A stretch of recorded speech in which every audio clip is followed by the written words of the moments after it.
नमस्कार दोस्तों, मैं कौशल कुमार। हम लोग साइंस का क्वेश्चन कर रहे हैं ग्रुप डी के लिए। तो आज सेट 2 है।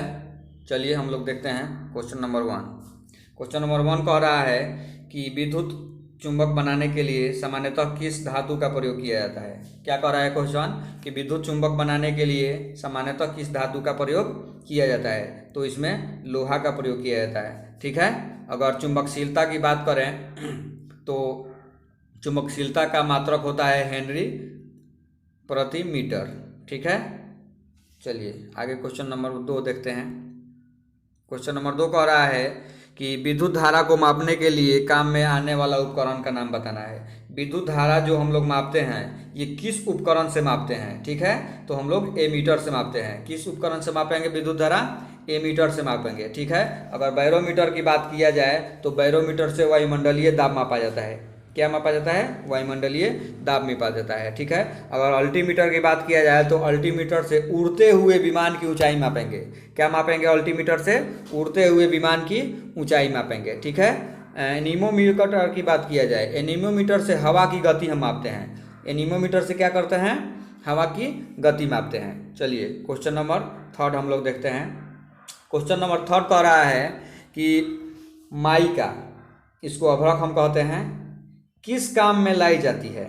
यानी अभ्रक किस काम में लाया जाता है। तो अभ्रक विद्युत उद्योग में प्रयोग किया जाता है। आप लोग घर में देखे होंगे प्रेस होता है तो उसमें प्रेस में अभ्रक का प्रयोग किया जाता है। ठीक है। और अभ्रक का प्रयोग बहुत सारे उपकरण में भी किया जाता है। चलिए आगे हम क्वेश्चन देखते हैं। Question number 4। क्वेश्चन नंबर 4 कह रहा है कि हैजा का क्या कारण है। हैजा किसके कारण होता है। तो हैजा जीवाणु के कारण होता है। किसके कारण होता है? हैजा जीवाणु के कारण। इसके जीवाणु का नाम है विब्रियो क्लोरी। क्या नाम है हैजा के जीवाणु का नाम? विब्रियो क्लोरी। इसका संक्रमण खाने की वस्तुओं तथा मक्खियों के द्वारा फैलता है। किसके द्वारा फैलेगा? खाने के वस्तु और मक्खियों के द्वारा। ठीक है। इसके कुछ लक्षण है जैसे में उल्टी, दस्त। ठीक है। चलिए आगे क्वेश्चन हम देखते हैं। Question number 5। क्वेश्चन नंबर 5 कह रहा है निम्न में से कौन सा जीवाश्म ईंधन, क्या कह रहा है कि निम्न में से कौन सा जीवाश्म ईंधन यानी फॉसिल फ्यूल का उदाहरण है। जीवाश्म ईंधन का उदाहरण कौन सा हो जाएगा? तो इसमें ऑप्शन नंबर सी हो जाएगा। क्या हो जाएगा? कोयला गैस। क्या होगा? कोयला गैस। चलिए क्वेश्चन नंबर 6 देखते हैं। क्वेश्चन नंबर 6 कह रहा है कि संवेग की इकाई, क्या कह रहा है? संवेग की इकाई वही है जो डैश की है। यानी संवेग की इकाई और किसका इकाई बराबर होता है। ठीक है। तो हम लोग देखेंगे आवेग, आवेग और संवेग का इकाई क्या होता है? बराबर होता है। ठीक है। चलिए आगे क्वेश्चन देखते हैं। Question number 7। क्वेश्चन नंबर 7 कह रहा है कि पृथ्वी के केंद्र पर जी का मान होता है। कहाँ? पृथ्वी के केंद्र पर जी का मान क्या होगा? 0 होता है। पृथ्वी के केंद्र पर जी का मान क्या होगा? 0 होगा। ठीक है। अगर पृथ्वी के सतह से ऊपर जाएंगे तो क्या होगा? जी का मान घटेगा। ठीक है। और पृथ्वी के सतह से नीचे यानी जाएंगे गहराई में तो भी क्या होगा? जी का मान ये घटेगा। ठीक है। अगर पृथ्वी की जो घूमने की दर होती है उसको बढ़ा दिया जाए तो भी जी का मान घटता है। ठीक है। चलिए आगे क्वेश्चन हम देखते हैं। Question number 8। क्वेश्चन नंबर 8 कह रहा है कि प्रतिवर्ती वोल्टता, क्या कह रहा है? प्रतिवर्ती वोल्टता के परिमाण को घटाने के लिए प्रयोग में लाया जाने वाला ट्रांसफार्मर, यानी एसी धारा जो है इसके परिमाण को घटाना है। ठीक है। तो कौन सा ट्रांसफार्मर हम प्रयोग करेंगे? ठीक है। अप करेंगे, डाउन करेंगे। चलिए देखते हैं कौन सा होगा। ऑप्शन नंबर बी हो जाएगा। क्या हो जाएगा? Step down transformer. ठीक है। चलिए क्वेश्चन नंबर 9 देखते हैं। क्वेश्चन नंबर 9 कह रहा है कि विद्युत धारा को जो उस विद्युत धारा को जो नियत समय अंतराल के बाद अपनी दिशा बदलती है क्या कहते हैं उसे? उसे हम प्रतिवर्ती धारा कहेंगे, एसी धारा कहेंगे। ठीक है। क्या कहेंगे? एसी धारा कहेंगे। चलिए क्वेश्चन नंबर 9 देखते हैं। क्वेश्चन नंबर 9 कह रहा है कि बिजली के घर से सप्लाई की जाने वाली वोल्टता को स्थिर करने के लिए प्रयोग में लाई जाने वाली युक्ति। ठीक है।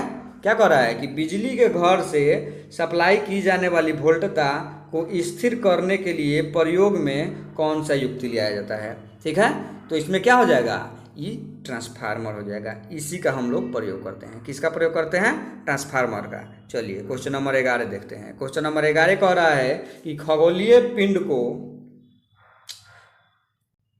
पिंड का अवलोकन करने के लिए प्रयोग में लाया जाने वाला यंत्र। क्या कर रहा है क्वेश्चन कि खगोलीय पिंड जो होता है ना, उसका अवलोकन करने के लिए किस यंत्र का प्रयोग किया जाता है। तो टेलीस्कोप का प्रयोग करते हैं हम। ठीक है, आगे देखते हैं क्वेश्चन नंबर 12। क्वेश्चन नंबर 12 कह रहा है कि ओजोन परत का कार्य क्या है। ओजोन परत का क्या कार्य है, ये जो सूर्य से पराबैंगनी किरण आती है उसको अवशोषण करने का कार्य करता है। ठीक है, ऑप्शन देख लेते हैं, कौन सा ऑप्शन दिया गया है, यहाँ डी दिया गया है। ऑप्शन नंबर डी में दिया गया है यह सूर्य की हानिप्रद पराबैंगनी किरणों को फिल्टर करता है। ठीक है, चलिए आगे क्वेश्चन हम देखते हैं। Question number 13। क्वेश्चन नंबर 13 कह रहा है जलते हुए विद्युत बल्ब के तंतु का तापमान। क्या कह रहा है कि जो हमारे घर में बल्ब जल रहा है इसका तापमान कितना होगा। तो ये हो जाएगा 1500 से लेके 2500 डिग्री सेल्सियस। ठीक है, कितना होगा, 1500 से लेके 2500 डिग्री सेल्सियस हो जाएगा। चलिए क्वेश्चन नंबर 14 देखते हैं। क्वेश्चन नंबर 14 कह रहा है 1 गैलन का मान कितना होगा। क्या कह रहा है कि 1 गैलन का मान कितना हो जाएगा।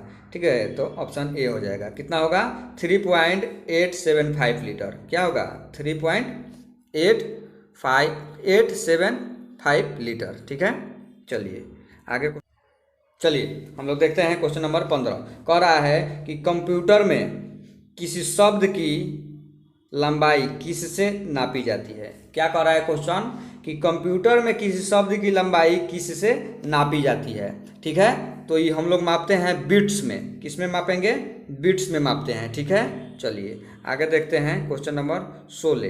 क्वेश्चन नंबर 16 कह रहा है कि वर्षा के बाद इंद्रधनुष के निर्माण होने का कारण क्या है।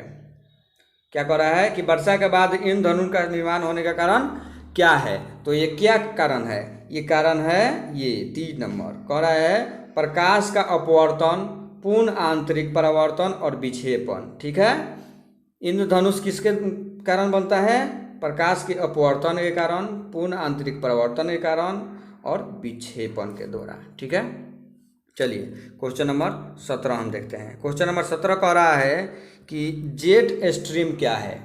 क्या कह रहा है क्वेश्चन नंबर 17 कि जेट स्ट्रीम ये क्या है। ठीक है, तो ये उच्च स्तरीय पछुआ पवन है।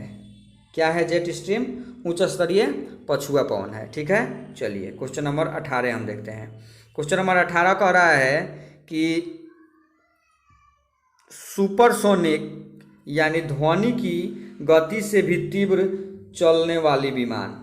क्या कह रहा है, सुपरसोनिक, ये ध्वनि के भी गति से तेज चलता है। विमान की उड़ान के लिए सामान्यतः सुविधाजनक वायुमंडल कौन सा है।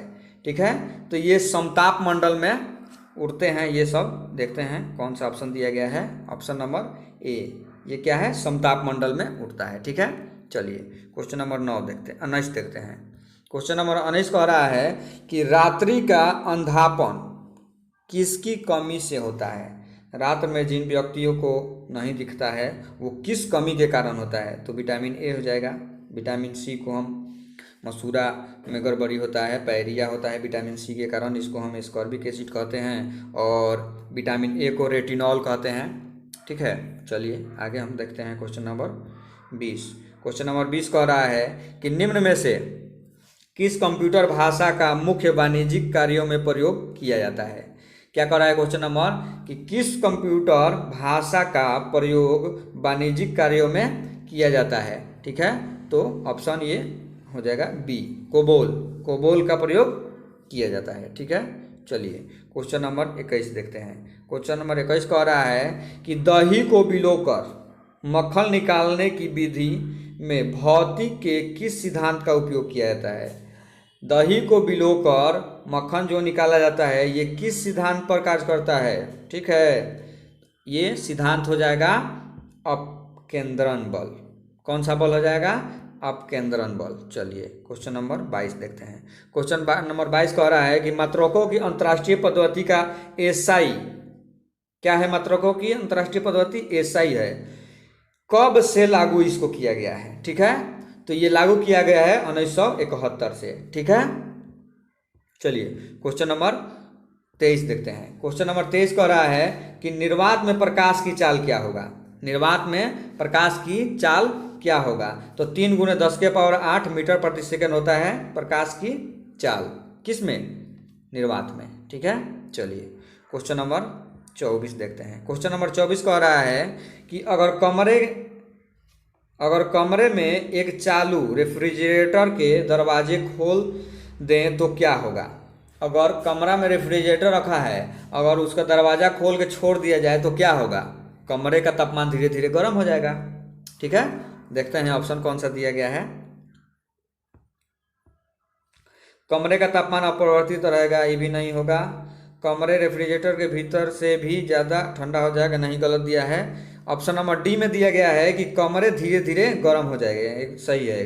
ठीक है, चलिए क्वेश्चन नंबर 25 देखते हैं। क्वेश्चन नंबर 25 कह रहा है कि सूर्य ग्रहण होता है। सूर्य ग्रहण कब होगा? सूर्य ग्रहण कब होता है, यही कह रहा है क्वेश्चन। तो सूर्य ग्रहण ऑप्शन ए हो जाएगा। चंद्रमा पृथ्वी और सूर्य के बीच में आ जाता है, पृथ्वी और सूर्य के बीच में चंद्रमा आ जाता है तो सूर्य ग्रहण लगता है। तो चंद्रग्रहण कब लगेगा? चंद्रग्रहण सूर्य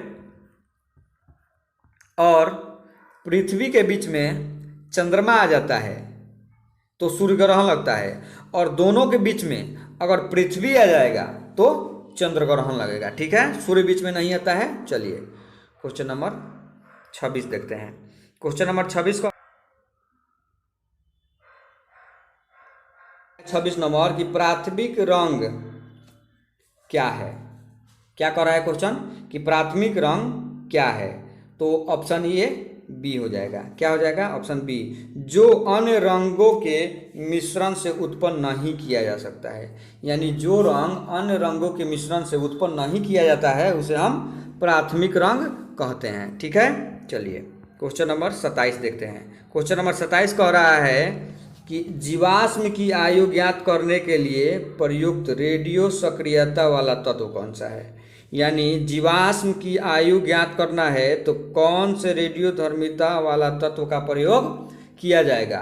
कार्बन 14 का प्रयोग किया जाता है। ठीक है, आगे देखते हैं। क्वेश्चन नंबर 28 कह रहा है अंतरिक्ष में प्रक्षेपित प्रथम कृत्रिम उपग्रह कौन सा है? अंतरिक्ष में जो प्रक्षेपित किया गया था प्रथम कृत्रिम उपग्रह वो कौन है? तो ये स्पुतनिक फर्स्ट है, ये रूस प्रक्षेपित किया था। ठीक है, चलिए आगे देखते हैं। क्वेश्चन नंबर 29 कह रहा है कि हृदय की धड़कन को नियंत्रित करने के लिए इस्तेमाल किया जाने वाला उपकरण, हृदय के धड़कन को नियंत्रित करने के लिए किस उपकरण का प्रयोग किया जाता है? ठीक है, तो ऑप्शन इसमें हम देखते हैं। Option number B, pacemaker का प्रयोग किया जाता है। ठीक है, चलिए आगे क्वेश्चन नंबर 30 देखते हैं। कह रहा है कि निम्न में से कौन सा पदार्थ अत्यधिक कठोर तथा अत्यधिक तन्य होता है? ठीक है, क्या कह रहा है क्वेश्चन कह रहा है कि निम्न में से कौन सा अत्यधिक कठोर और अत्यधिक तन्य होता है? तो ये हो जाएगा टंगस्टन। ठीक है, क्या होता है? टंगस्टन। अगर कहता केवल कठोर, ठीक है, तो इसमें हीरा हो जाता। क्या हो जाता? हीरा हो जाता। चलिए आगे क्वेश्चन हम देखते हैं। Question number 31। क्वेश्चन नंबर 31 कह रहा है ग्रहों की गति के नियम किसने प्रतिपादित किया? क्या कह रहा है क्वेश्चन कि ग्रह के गति के नियम कौन प्रतिपादित किया है? तो ये केपलर हो जाएगा, केपलर ने किया है। आगे देखते हैं क्वेश्चन नंबर 32। क्वेश्चन नंबर 32 कह रहा है 18 कैरेट सोने में सोना का प्रतिशत कितना होता है? 18 कैरेट का जो सोना होता है उसमें सोना का मात्रा कितना होगा? ठीक है, तो 75% होता है सोना। ठीक है, आगे देखते हैं क्वेश्चन। चलिए क्वेश्चन नंबर 33 देखते हैं। क्वेश्चन नंबर 33 कह रहा है कि निम्न में से कौन सी राशि अदिश नहीं है? क्या कह रहा है क्वेश्चन नंबर? चलिए क्वेश्चन नंबर 33 देखते हैं हम। क्या कर रहा है क्वेश्चन नंबर 33 कि निम्न में से कौन सी राशि अदिश नहीं है। क्या हो जाएगा, तो इसमें विस्थापन हो जाएगा। ये अदिश राशि नहीं है, ये क्या है, सदिश राशि है। क्या है, सदिश राशि है। ठीक है, ये सब अदिश हो जाएंगे। चलिए क्वेश्चन नंबर 34 देखते हैं। क्वेश्चन नंबर 34 कह रहा है कि पिंड का प्रारंभिक वेग 2 मीटर प्रति सेकेंड है और त्वरण 0.5 मीटर प्रति सेकेंड स्क्वायर है, तो 10 सेकेंड के बाद पिंड का वेग क्या होगा। ठीक है, तो ये हो जाएगा 7 मीटर प्रति सेकेंड। इसको बनाने के लिए प्रारंभिक वेग ले लेंगे हम, दिया गया है 2 मीटर प्रति सेकेंड, और त्वरण इसको ए कहेंगे 0.5 मीटर प्रति सेकेंड। ठीक है, और टाइम दिया गया है कितना, 10 सेकेंड। ठीक है, तो इसको बनाने के लिए क्या होता है formula, v minus you by T. ठीक है, इस पर रख देंगे हम, क्या रखेंगे, v को हम मान लेंगे अंतिम वेग। अंतिम वेग क्या होगा, 0 हो जाएगा। प्रारंभिक दिया गया है 2। ठीक है, और a का मान दिया गया है 0.5। ठीक है, और t का मान दिया गया है 10। ठीक है, इसको सॉल्व कर देंगे, आ जाएगा। आप लोग सॉल्व कर लीजिएगा। ठीक है, चलिए आगे देखते हैं। Question number 35। क्वेश्चन नंबर 35 कह रहा है एक अंतरिक्ष यान पृथ्वी के चारों ओर घूमता है और उसकी दूरी पृथ्वी की त्रिज्या से दुगुनी है।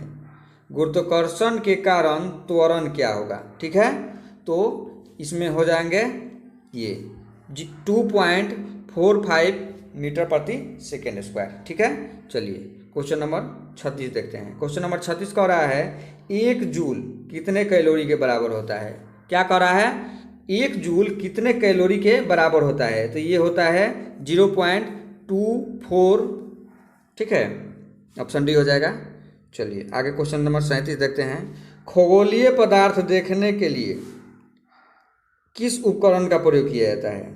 क्या कर रहा है कि खगोलीय पदार्थ देखने के लिए किस उपकरण का प्रयोग किया जा रहा है। ठीक है, तो टेलीस्कोप, ये क्वेश्चन आगे भी था।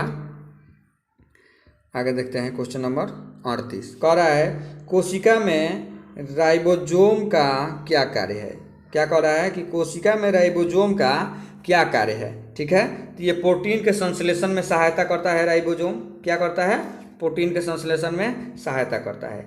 आगे देखते हैं क्वेश्चन नंबर 39। क्वेश्चन नंबर 39 कह रहा है कि मनुष्य में मेरुदंड से निकलने वाली जो तंत्रिका तंत्र है ये कितना जोड़ा होता है। ठीक है, क्या कर रहा है क्वेश्चन कि मनुष्य के मेरुदंड से जो तंत्रिका तंत्र निकलता है ये कितना जोड़ी होता है। ठीक है, तो ये होता है 31 जोड़ी। कितना जोड़ी होता है, 31 जोड़ी होता है। चलिए आगे देखते हैं क्वेश्चन नंबर 40 कह रहा है कि प्रतिवर्ती क्रिया का संचालन केंद्र कहाँ होता है। प्रतिवर्ती क्रिया का संचालन केंद्र कहाँ होगा, ये मेरुदंड में होगा। क्या होगा, मेरुदंड में। चलिए आगे देखते हैं क्वेश्चन नंबर 41 कह रहा है कि प्रकाश संश्लेषण की क्रिया में किसकी जरूरत नहीं है। प्रकाश संश्लेषण जो होता है इसमें किसका जरूरत नहीं है। ठीक है, तो इसमें ऑक्सीजन का जरूरत नहीं है। ठीक है, सूर्य के प्रकाश की जरूरत है, CO2 का भी है और हरित लवक का भी है। ठीक है, ऑक्सीजन ये जल में से प्राप्त हो जाता है। ऑक्सीजन सूर्य के जब प्रकाश संश्लेषण होता है तो फिर ऑक्सीजन छोड़ता है। ठीक है, चलिए आगे क्वेश्चन नंबर 42 देखते हैं। कह रहा है कि सीमेंट में सेटिंग के समय को नियंत्रित करने के हेतु क्या मिलाया जाता है। यानी सीमेंट में सेटिंग के समय को नियंत्रित करने हेतु क्या मिलाया जाता है। ठीक है, तो इसमें जिप्सम मिलाया जाता है। इसी के कारण सेटिंग जल्दी होता है। कोई कोई सीमेंट होता है तो लेट से जमता है, इसी के कारण। चलिए आगे देखते हैं क्वेश्चन नंबर 43 कह रहा है कि निम्न में से जो पादप हार्मोन नहीं है वह है। क्या कह रहा है कि ये जो ऑप्शन दिया गया है इसमें से पादप हार्मोन कौन नहीं है। ठीक है, तो ये कार्टिसोन हो जाएगा। क्या हो जाएगा, कार्टिसोन, ये पादप हार्मोन नहीं है। ठीक है, चलिए क्वेश्चन नंबर 44 देखते हैं। कह रहा है कि साइटोमीटर, क्या, साइक्रोमीटर, क्या कर रहा है, साइक्रोमीटर से क्या मापा जाता है। साइक्रोमीटर से क्या मापा जाएगा, वायुमंडलीय आर्द्रता मापा जाएगा। क्या मापा जाएगा, वायुमंडलीय आर्द्रता। चलिए आगे क्वेश्चन नंबर 45 देखते हैं। कह रहा है कि रक्त ग्लूकोज स्तर सामान्यतः व्यक्त किया जाता है। क्या कह रहा है कि रक्त ग्लूकोज स्तर सामान्यतः व्यक्त किया जाता है। किसमें व्यक्त किया जाएगा, तो mg प्रति DCL में, क्या कह रहा है, mg प्रति DCL में। चलिए आगे देखते हैं क्वेश्चन नंबर 46। कह रहा है प्रतिजन वह पदार्थ है जो, क्या कह रहा है, प्रतिजन वह पदार्थ है जो, ऑप्शन देखते हैं, इसमें ऑप्शन हो जाएगा ऑप्शन डी। क्या हो जाएगा, ऑप्शन डी, प्रतिपिंड के निर्माण को उद्दीप्त करता है। क्या करता है, प्रतिपिंड के निर्माण को उद्दीप्त करता है। चलिए आगे क्वेश्चन नंबर 47 देखते हैं। कह रहा है कि गलत को छांटिए। ये ऑप्शन 4 को है, इसमें से आपको गलत को छांटना है, ठीक है। तो लौह चोर निकेल लोहा कोबाल्ट, ये सही है, ठीक है। अनुचुंबकीय एल्युमिनियम टंगस्टन और ऑक्सीजन, ये भी सही है। प्रतिचुंबकीय ये चांदी नमक और हाइड्रोजन, ये भी सही है। क्या हो जाएगा, गलत ऑप्शन, इनमें से कोई नहीं, ऑप्शन डी हो जाएगा, ठीक है। चलिए आगे देखते हैं क्वेश्चन नंबर 48। कह रहा है कि ग्लाइकोलिसिस की क्रिया के अंत में ग्लूकोज बदलता है। ग्लाइकोलिसिस की जो क्रिया होता है तो उसके अंत में ग्लूकोज किस में बदल जाता है, तो ये पाइरूविक अम्ल में बदल जाता है। किस में बदलेगा, पाइरूविक अम्ल में बदल जाता है। चलिए क्वेश्चन नंबर 49 देखते हैं। क्वेश्चन नंबर 49 कह रहा है कि फ्लोनरी पलोमंडरी, चलिए क्वेश्चन नंबर 49 हम देखते हैं। कह रहा है कि पल्मोनरी शिरा निम्नलिखित रक्त का संचार करती है। क्या कह रहा है कि पल्मोनरी जो शिरा है ये निम्नलिखित रक्त का संचार करती है, मतलब कि अशुद्ध रक्त को संचार करता है या शुद्ध रक्त को संचार करता है। तो ये ऑप्शन ए हो जाएगा, ये हृदय से शुद्ध रक्त को संचार करता है, ठीक है। आगे देखते हैं क्वेश्चन नंबर 50 और लास्ट क्वेश्चन है ये।